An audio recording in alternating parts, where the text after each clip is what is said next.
Tá cumad do háirithe Ciarraí trí bheirt an Sraith, a Maigh Eo do Maigh Eo na Champíní Sraith lí, más mac an tír a ham an trádrachta.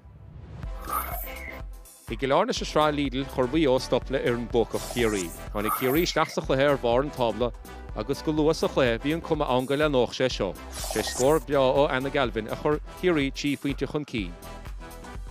A chocraigh Maigh Eo agus téis iirecht Maria Cannon, bhíidir cóthram le fiche nómatí caite ar glog.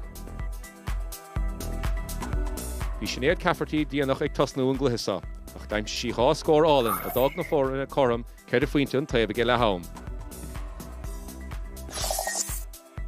Don darna uairsa chluthe chuig Ciarraí tSraith chun cín, sé scór ó imleor na bliana sa caite Louise ní bhar hortaigh agus an cluthe i lár an darna le. Ach ní raibh deire le Maigh Eo sa chluthasa, fuair snéad bháil sin scór a thosnaigh an teachtain iardóibh.